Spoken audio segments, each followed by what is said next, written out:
Two things. Mhm. One, better in Spanish. Two, one of my favorite. The movie has like a million one-liners and like a million.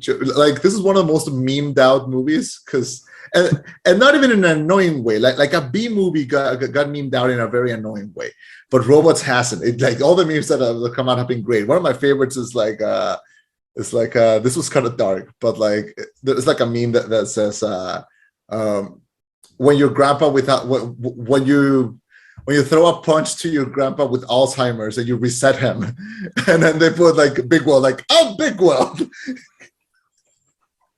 That's so fucked up.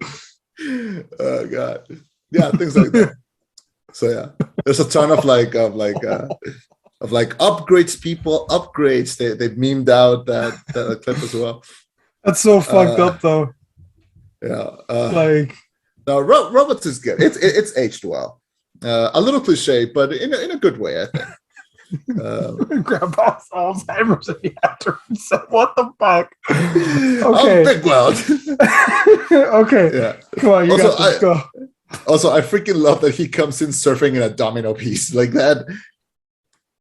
I feel like after watching that movie, I had like a weird fixations with dominoes. Like that movie did something. Domino sales went up 110%. Fun fact. No way. I don't know. No, I have no fucking idea. But it sounds true. It sounds true, and that's really all that matters. Number 7. If you must blink, do it now. Because my number 7 is Kubo and the Two Strings. Shit. Completely forgot this movie existed, didn't you? Yes, it did. I was like, which one is this? Oh yeah. Kubo and the Two Strings is a movie made by Laika, who also did Coraline, who also did Paranorman, and who did the Mystic Link. They're a great animation studio, product of a nepotism baby, but we won't hold that against him, since he's doing well. Did you know that? No. So the creator of Laika Studios, who did Coraline and Paranorman and all those, he's the son of Phil Spencer, the founder of Nike. Yeah. Oh shit! That is nepotism. If there's ever been nepotism. Did I say Phil Spencer? I meant I said it wrong. I think Phil Knight, something Knight. Yeah. Yeah, his son is Travis Knight. He's the creator of Laika Studio. So he basically went to his dad and was like, "Hey, Dad, you made a lot of money on shoes. Can I start a film studio?" And they were like, "Sure. What the fuck else are we supposed to do?" So he just did that.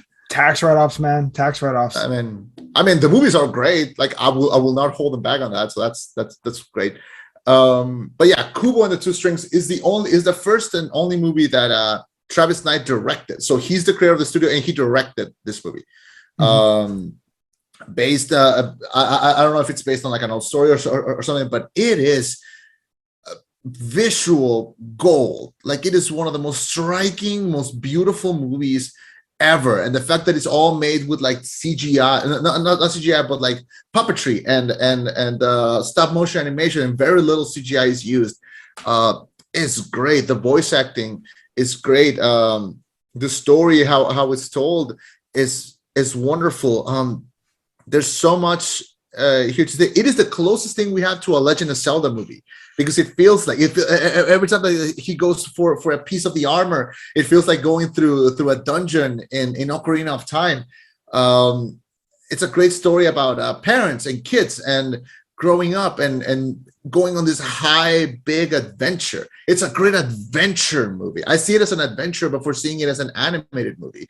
Remember when we did Weathering with you, and you said that I could frame one of these shots like in a room. People would be like, "This is a nice looking piece of art." Like I could do the same thing with Kubo, and it's great. Freaking love Kubo and the Two Strings, and it sucks that it didn't make enough money. It sucks that it didn't win the Oscar, because it is again one of the most striking, most beautiful movies I think I've seen maybe ever.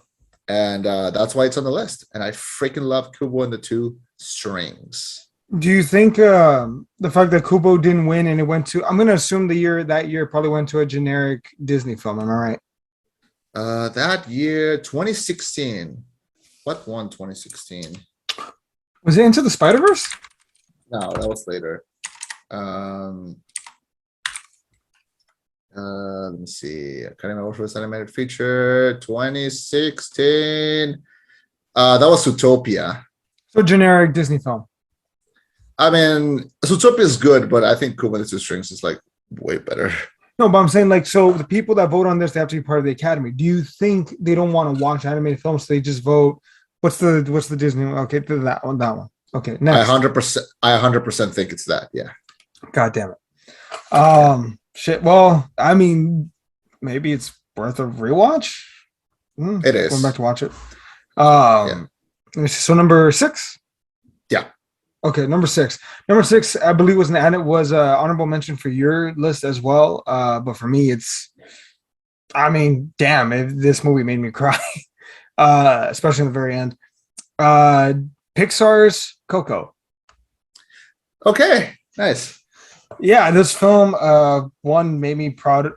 It was nice to see a positive representation of our culture that wasn't overly stereotyped or like done in any degree of malice. Like, you know what I mean? Mhm. Like there's stuff in there that every like Hispanic / Latino / like South, like you can relate to this, whether it's the music, the tradition, you know, the Day of the Dead and all that, The overbearing family, the chancla, the overbearing family, everything. It was just, you can tell this was, honest to God, a real labor of love done by Pixar, because they went to Mexico, they studied the culture, they asked questions. Is this accurate? Is this okay? Can we do this? Yeah. And they went for it. There was never a moment in this film that I felt like it was disingenuous or like they were just trying. No, like they weren't just trying to cash in on like, oh, Latinos, we need to cash in on them. No, this film felt like it was an effort, and I appreciated it and I respect it.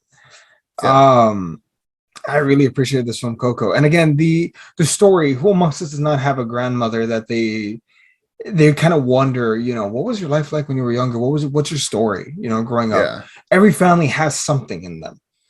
In this particular case, you know, oh, the grandpa left and never came back. That's not the whole story. And you get to watch that whole thing unravel.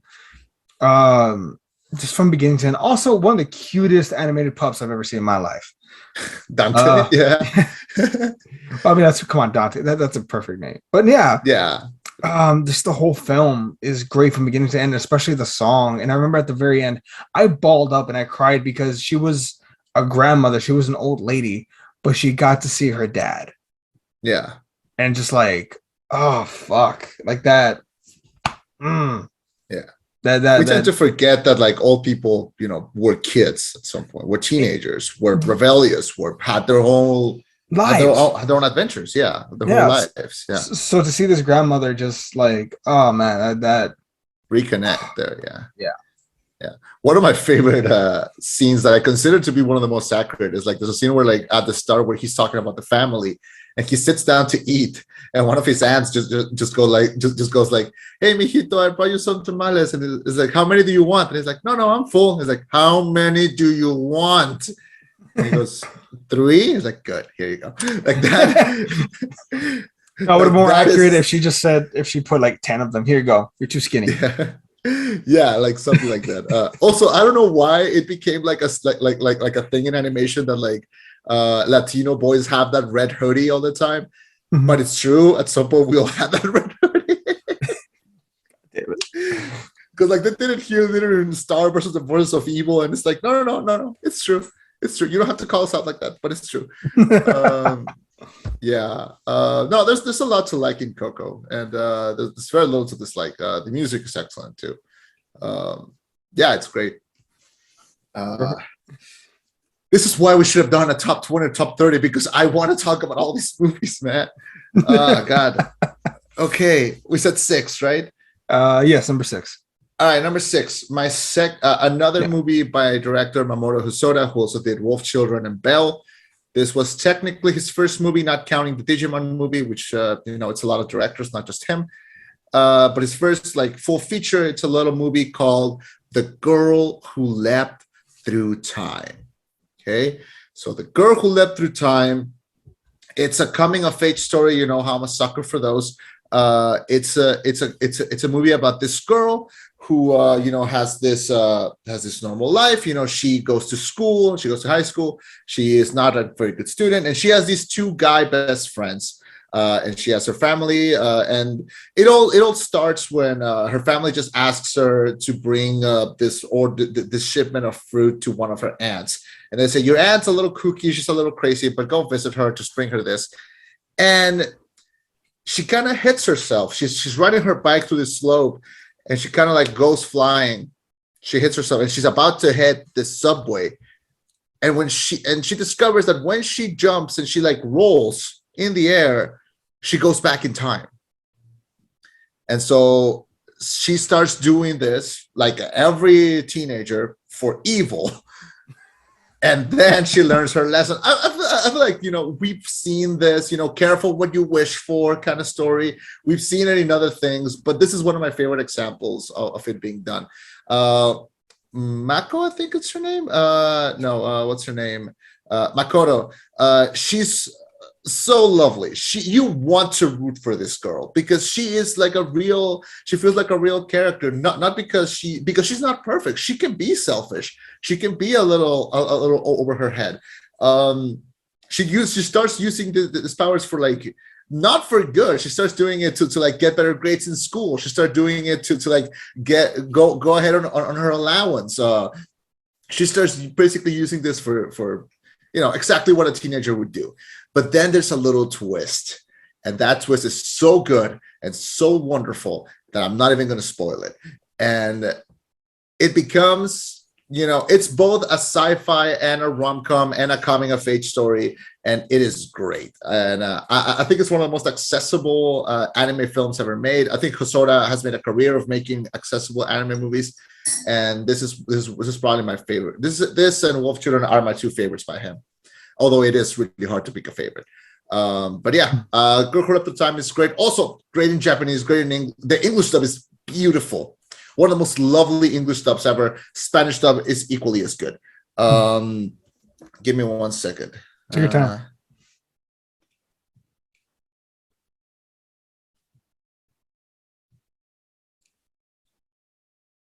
Sorry. Yeah. You're good. Okay, so yeah. So that's my number 6, The Girl Who Leapt Through Time. It's great. Jeez. Okay, so now we're getting to some kind of territory now, mate. We're getting to our top 5s. This is so hard. Fuck. This is so hard, and it's not gonna be hard for me because there are movies that we've discussed in the past, or that at least that people are aware. So I feel like yours is gonna be less predictable than mine. I feel like since I gave away what I didn't put on the list, is going to be kind of easy to fill in what I put in my top 5. But I'm more interested in hearing about yours. So I know for sure one of your top 5. I know one for sure. Are you sure? I can guarantee I can guess at least one of them. I'll write it down right now if you want me to. All right. I write it down. All right. Write it down, and then if I mention it, just pull the paper like on to the screen. Let me see. I will do it. All right. Okay. All right. Okay. Go ahead. Give me your number 5. Number 5. Number 5 is a bit of a cheat. It's 3 movies. You're not gonna guess. There's no way. It's not a trilogy. Are you sure? Yes. What do you think it is? I'm curious. I think I don't want to ruin it, but is it How to Train Your Dragon? No, strange enough, I never got into How to Train Your Dragon. Okay, all right. No, tell me. So it's not Toy Story. So yeah, what is it? So it's a trilogy of films that are not related but are totally related. I know that sounds weird. Okay. 3 films: Dragon Ball Z, Broly, the Legendary Super Saiyan; Dragon Ball Super, Broly.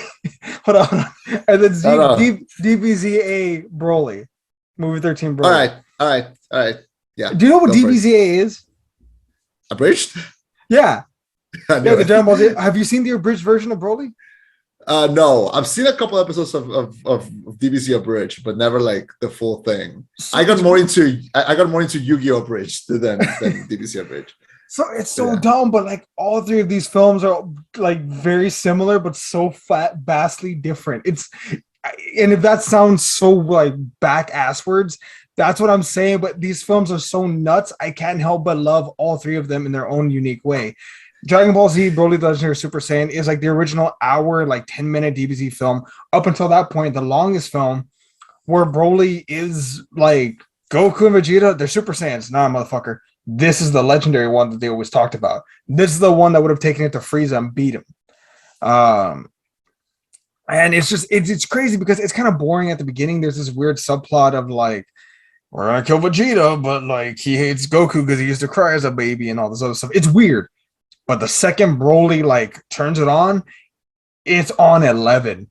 He and I can't quote DBZA good enough. He opens up a grade A can of GMO free trade certified can of whoop ass, beating the living shit out of guys that we planet busters. All right, 4 or 5 planet busters, and he's just knocking them around like they're nothing. This dude is taking it to them like it is no one's business. And that's just that film. We're not going to talk about the sequels because those all suck. Now, Dragon Ball Super Broly, like it was the 3rd Dragon Ball Super film to go into theaters, but I just remember having so much fun watching not just the fight scenes, but Broly is a very layered character. This character that's been abused emotionally and physically. This character that's being used as a weapon, a soft figure that doesn't want to fight. Arguably, it's his film. It's not Goku or Vegeta's. It's Broly's film. They very much like add layers to him, and then to see him take it to Goku, Super Saiyan Blue Goku, Super Saiyan, God, as the God version, gets the shit. He gets Holt. He gets Loki'd. Yeah. By Broly at one point.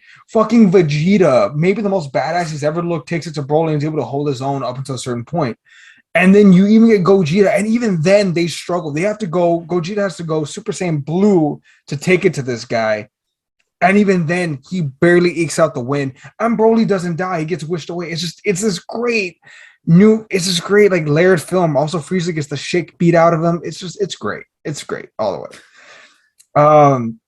And lastly, the abridged version, which is funny and it makes sense. And they build on all these tropes that they had all throughout the show. You know, but Dad, what about Frieza? Fuck him. Or what about Cell? Fuck him.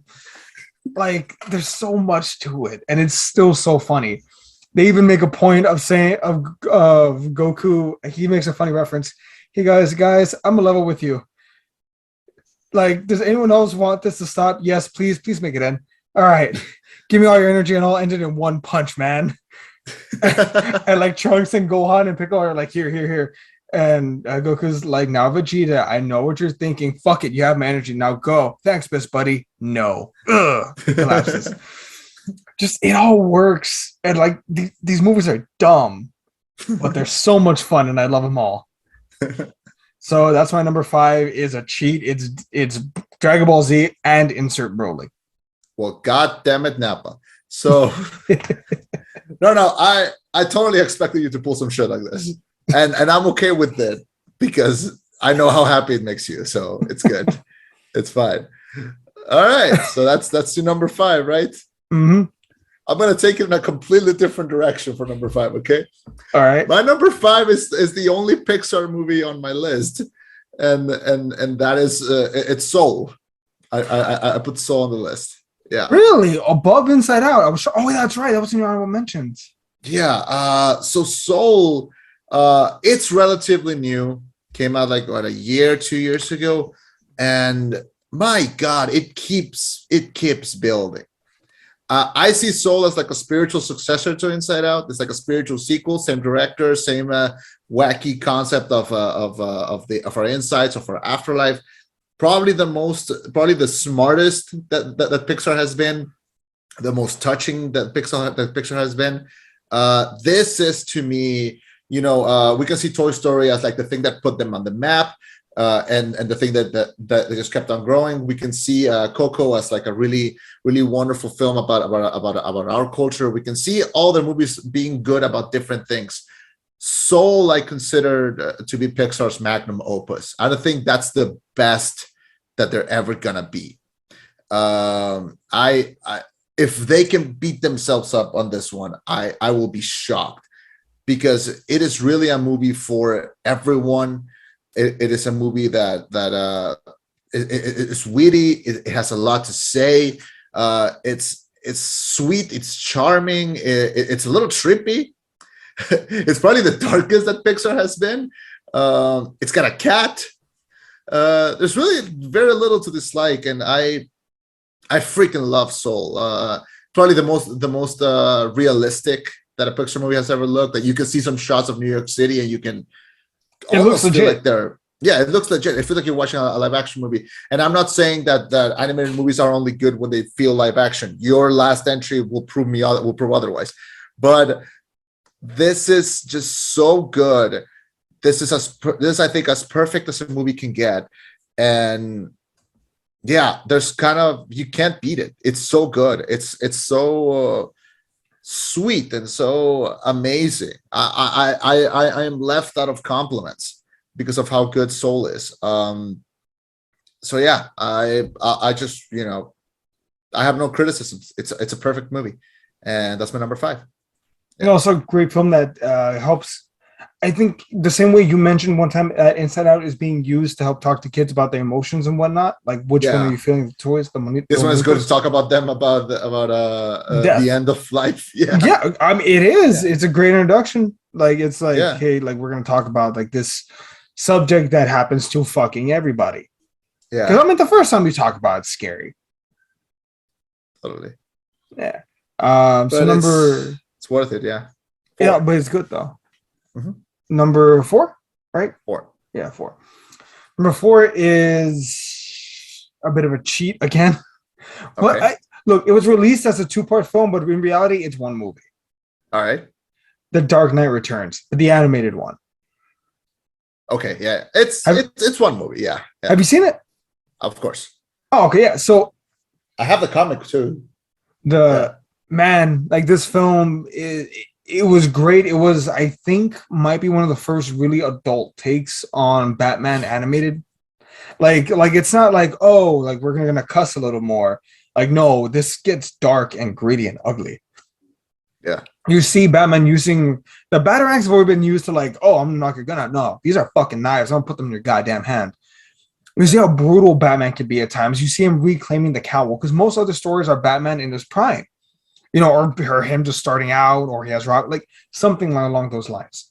This is a Batman who's 55 years old, who's been retired for 10 years, who's trying to get back in, who he has an addiction. He can't change who he is. There's a great part of this where he faces off with Clayface. And he even says, I guess neither of us can escape who we really are. And he's Batman. Essentially, that's what it comes down to. There's some great action sequences with him versus the mutant gang leader. Where he fights him intelligently, like great little things like that are awesome. Alfred says, sir, he's going to kill you. He's in his prime. Like, you can't keep up with him. And he even says, like, my mistake was I tried to match his brutality. I have to fight him smarter.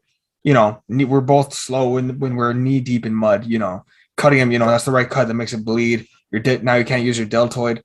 You don't get it, son. This is not a mud hole. This is an operating table. And I'm the surgeon. Yeah. Fucking brutal. And then in the second part, him facing off with Superman, easily the best Batman versus Superman fight that's ever been put to film. You fucking heard me. Like, I know what I'm saying when I say that. I agree. I'm saying it. I agree. If they had just copied that fight scene shot for shot, I would have been happy. Everyone would have been happy. But nonetheless, incredible film, great score. Just all the way around great movie. The Dark Knight Returns is a must watch for any Batman film. I 100% agree. That's one of the few Batman comics that I own. And that soliloquy that when he's fighting Superman, he goes, I want you to remember me as the man who beat you. That it's almost Shakespearean. Like it's great. I'm surprised that's the Batman movie you went with. I knew for a fact you were going to have at least one, but I thought it would be like Return of the Joker or even Mask of the Phantasm. But this good out of pocket. Good. Nice. Thank you. Nice. You, my good sir, you're number 4. 4. We've discussed this movie. We've reviewed this movie. Don't look at the paper. It's not the one you think. one of the sweetest movies that also manages to be really dark, and yet it's one of the most. It's probably the last human movie that I have on my list, and that is A Silent Voice. Oh, yeah. So A Silent Voice, we've talked about it. We've reviewed it together. There was a moment where you told me like, "Hey, I want to watch more anime." I was like, "Yo, watch this. It's gonna be a fucking trip. You're gonna fucking cry." And it is a movie that, for all the goods and reasons, it should be a live action, because there's nothing that requires it to be animated, and yet it's animated and it's 100% better because of it. It's a story about this girl who can't speak. Who can't hear. She's deaf, and she gets bullied, and we see the story of the bully, of what happened to him. He regrets it. He's hurt. He's pained by it. He offers to say sorry, but he doesn't feel like it's enough, and he hates himself for it. He wants to improve himself. He wants to, and it asks a big, complicated question: does he deserve to be forgiven? Does he deserve to move on? This movie has one of the smartest gags, visual gags, or like, you can call it a gag, you can call it a something, but like those X's that appear on people's faces, the fact that he feels like they're there because he doesn't allow himself to connect with anyone else. It's one of the most heart-wrenching, hard to watch movies that I feel like it's an important movie to see. And the fact that it's animated just makes it like 100% better. The Japanese voices are great. The English dub is great. It manages to have a bit of some funny scenes in it, but it's lovely. And it's wonderful. And it is one of those experiences that I feel like everyone must have at least once in their movie watching experience. So love it, love it, love it. Silent Voice, number 4. right. Okay. So number 3 is a bit of cheating. I remember I tried to make a rule where I would not use any 2 films from the same property. Yeah. Fucking, it's my top 10 list. I'll break my rule. Batman Beyond: Return of the Joker. There it is. Is number 3. Because it had to be. It had to be. Like, it was going to be on there. It wasn't if, it was where. And I'm surprised it's so high. But Batman Beyond: Return of the Joker, it's one of the first DVDs I ever bought when I was a kid. And I remember I bought like the rated T for teen version, the darker version. That actually had, fun fact, folks, the version that's shown on TV, which fair enough, the harder version to get is the one where the Joker, he doesn't get shot by the thing. I think he like falls, and like he falls into wires and gets like electrocuted, but like off camera. Like, it's nowhere near as violent. Whereas in the one that I bought, when he gets shot by Tim Drake, he dies from the bullet wound. Like, essentially, I bought the more violent version of the film. And man, it was like the first dark animated film I ever saw in my life. That made me go, wow, this is crazy. Like, because bear in mind, when you grow up watching, Batman the Animated Series, when you grow up with Superman the Animated Series, Justice League Unlimited, and all that jazz, you're not used to that kind of stuff. So when you finally do see all this dark stuff, I mean, it slaps. It resonates with you. It's different. It hits different. That said, though, I would say, this is going to sound weird, I think there's serious pause for who is the better Batman, Bruce Wayne or Terry McGinnis. And this film is the case for Terry McGinnis. He has to be Batman. He has to take on the worst guy. There's a great story. The Joker is back at his worst, and it's partially a mystery too. Who is the Joker? Who's playing him? How are they playing him? And I thought, oh yeah, it's Tim Drake, but then it's like, no, Tim Drake doesn't know he's being the Joker. Does that make sense? Yeah, absolutely. There's just so much to it. And I mean, from beginning to end, Batman Beyond: Return of the Joker, it's just a great animated film. You even see how great it looks, in comparison to the show. The show does not slouch, but this film is great. It should have been in theaters. It really should have. The fact that it wasn't is a shame. But yeah, that's gonna be my number 3, Batman Beyond: Return of the Joker. One of my favorite Harley Quinn one-liners is when they have like the little Joker, and he goes, He goes, "Baby, go get mommy's bazooka."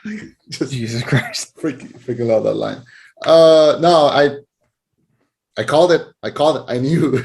I Yeah. knew it. Oh God. My number 3. I will be shocked if it's not on your list. I will be pissed off if it's not on your list.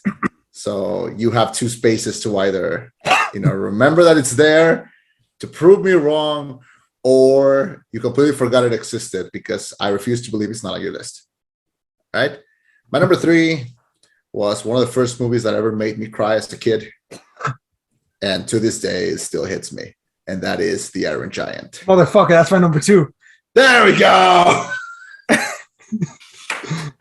we go. Okay, we're gonna knock out 2 entries in one shot. I'm down. All right. So, look, what can we say about The Iron Giant that hasn't been told before? Is it like emotionally manipulative? Is it a story that you don't realize takes place at a different time when you're a kid, and then you grow up and you're like, holy shit, this was about the Russians? And like, what Cold about War propaganda? Everything. It's about so many things.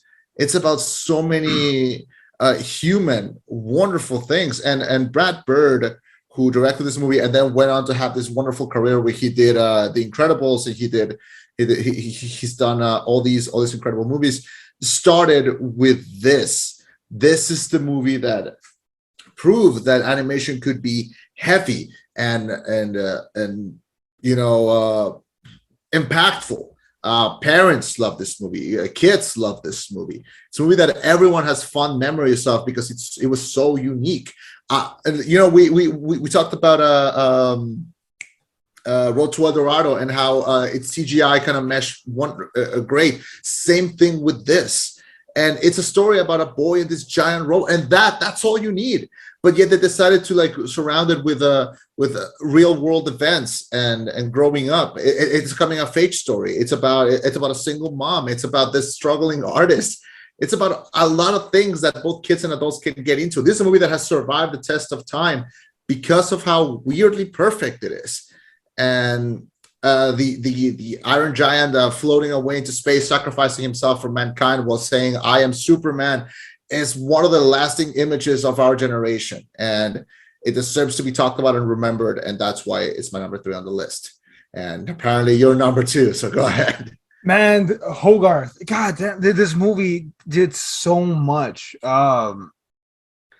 It's crazy because the Iron Giant was more human than most humans. He was like a kid who, on a pure basis, knew only compassion, how to love. It's like you said, a boy in this giant robot, but there's something pure about that. I just remember also being creeped out by the agent and what a like this guy's a predator. Like this guy's a monster. It has Cold War vibes. Even the scene where I remember thinking it's comedic justice at some point. Screw my country, I want to live, and then he crashes, and the Iron Giant stops him and says, make sure he stays here like a good soldier. And and the darkness of it, like, should we get to a bunker? It's not going to make a difference. Like, it's going to hit here. And the Iron Giant choosing to make this sacrifice, that sad moment where you remember earlier in the film, Hogarth tells him I go, you stay. The giant saying, I go, you stay. No follow, just like it breaks your heart. And you see the innocence that the Iron Giant has, when it comes to the gun, the firearm, and he starts to turn on his weapons, and it's just like, you don't have to be a gun, you are who you choose to be. Choose. Like as pure as it comes. And Hogarth is just like, he's ready to get shot, but he's willing to bet that this robot, but he's willing to bet that he's not going to do it. And you see this remorseful giant, gentle giant, if there's ever been one. I just remember it, and I love the fact that there was never a sequel to this, because the fact that he puts himself back together, I would like to believe he goes back and finds Hogarth, and I'd like to believe that they continue to live there. I'd like to believe that that's what I love in some film is the ending is upbeat, and you can only imagine what the future holds. There were rumors that they were going to do an Iron Giant 2. Thank God they didn't. But I love what this story was, what it is, the lessons we're able to take from it, and what it continues to be. this is a film that will transcend generations because I didn't grow up during the Cold War, but I still found a lot in this film. I can only imagine my kids will someday as well. Yeah, it's a movie that will live forever. Definitely. Generally. So my number two, your number three. What's your number two?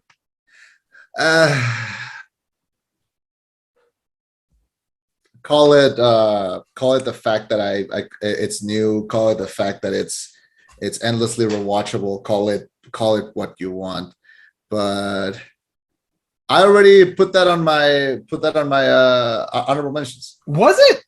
Yeah, but same director, same studio. Spider-Man Into the Spider-Verse. Oh, is my fuck! number 2. Son of a bitch. Okay.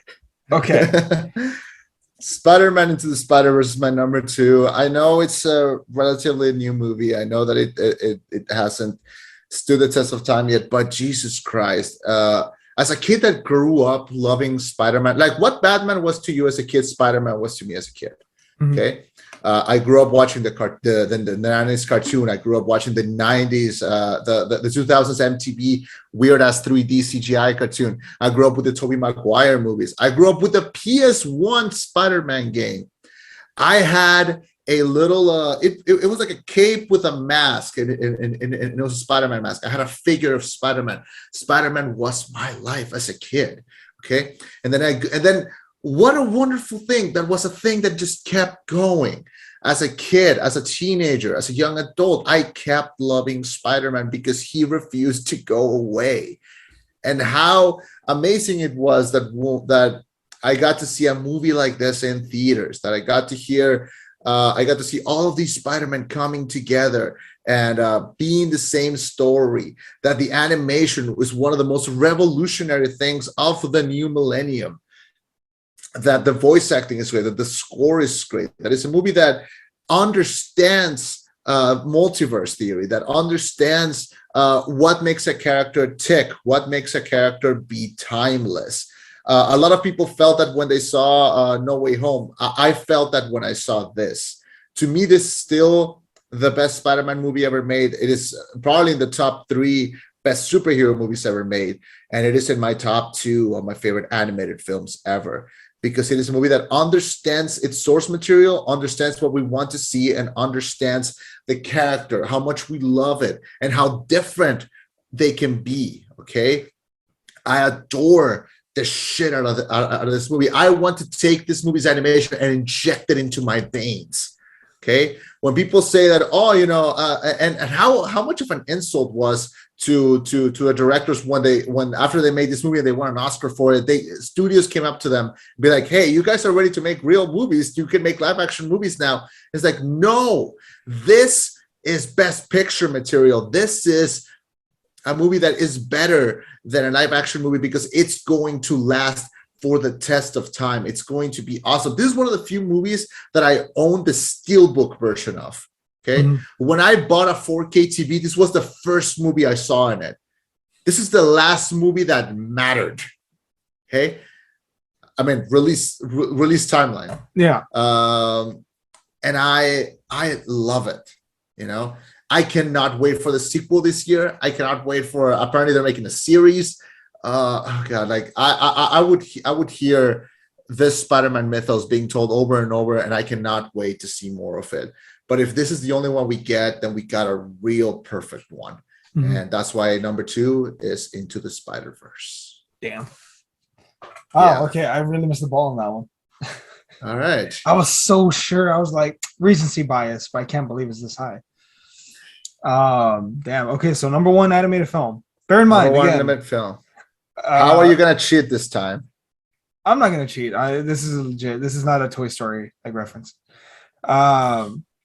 Okay, so my number 1 is a film. Oh yeah, honorable mention WALL-E. I can't believe I forgot that one. So much heart.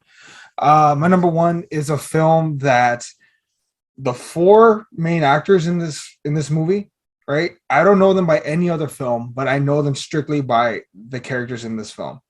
This film has one of the greatest covers ever put. This film also has possibly one of the most memeable, if not the most memed animated character in history. I'm talking about Shrek 2. Chema is now prolapsing in his laughter. Okay. All right. Completely forgot about Shrek. Oh God. Shrek 2. Look, man, Mike Myers, some people know him what's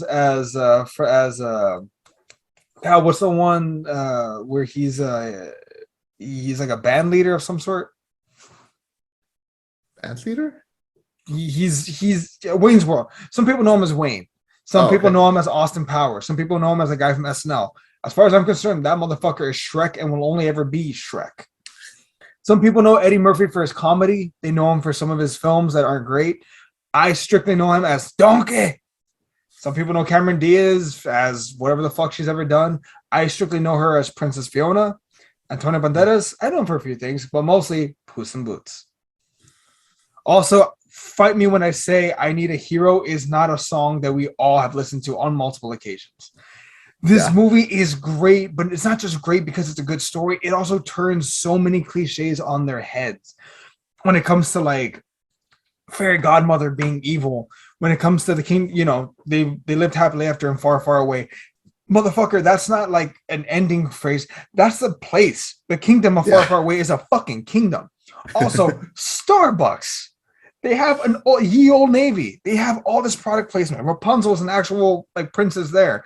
Prince Charming is a bastard. The fairy godmother is again a villain, and I'd argue maybe the best animated villain ever made, possibly. Like I'll stack her up against anyone. Also, though, it flips so many archetypes on his head, and I'll particularly call him out. It flips a lot of Disney archetypes on its fucking head, like in so many ways. There's even one scene where like she breaks it down and says, look, Snow White, no ogre, Cinderella, no ogre, Snow White, like just all these, Pretty Woman, no. Yeah, Hansel and Gretel, but the Pretty Woman, no. Ogres don't get happy endings. What better lesson to teach kids than it doesn't matter who you are, you deserve a happy ending. Yeah. What better lesson? The thematicness of it, where Shrek is willing to do whatever it takes for Fiona.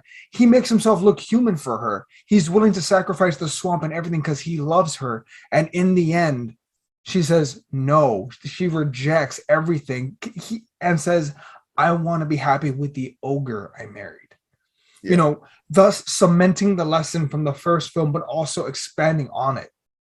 This film also expands a lot on their relationship. It's after the honeymoon phase. It's making their relationship work and compromise.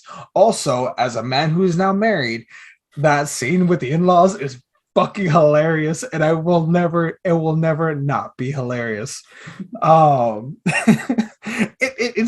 hits so well. And again, like the frog prince, in hindsight, it's very clear to see he's the frog prince. But like at the time, did anyone think that Harold was a frog? No. Also, like the most like coked up LSD third act you can imagine. A giant gingerbread rushing the castle while I Need a Hero plays in the background. Like it's the most fuck you, fight me part of this whole goddamn movie. Also, that weird funny joke where they run from one Starbucks across the street to the other Starbucks. Like, come on. Go Mongo, go! And then this little hidden badass in Puss in Boots that takes it to Shrek and Donkey at one part is then, he jumps off Donkey when they're rushing into the castle. Go, your lady needs you, go! And he holds off the knights and like this weird triumphant trumpet, while he's battling these knights in this weird ballad. There's also a part earlier in the film where, have you ever fallen in love with someone you shouldn't fall in love with in that factory, with again, another great action sequence. There's so much good. There's nothing bad in this film. And it's rare that I can say that, but I can say that in this film. There's nothing bad. There's nothing I would change. This film was DreamWorks at its absolute best. I'd argue Pixar can look at this film and learn a thing or two. And that is saying something from me. To me, like, God, I've never found myself going back and rewatching a film anywhere near as much as this one, animated wise at least.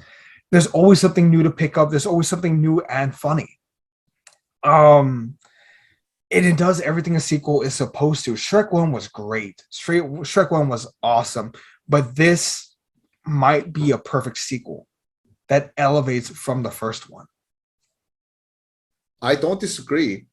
I think, look, if you made a list of like your top 10 best comedies of all time, it's kind of hard to put an animated one there. I think Shrek 2 would like slide into that list easily. Because it's not only just well done animated, it's a goddamn comedy riot. Like it's stupidly funny. That scene with the trumpeter who's like playing them like that gets me every single time.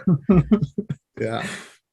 Yeah. So that's my number one film. And you know what's the worst part? And I'm gonna say it for the last time in this list, but better in Spanish.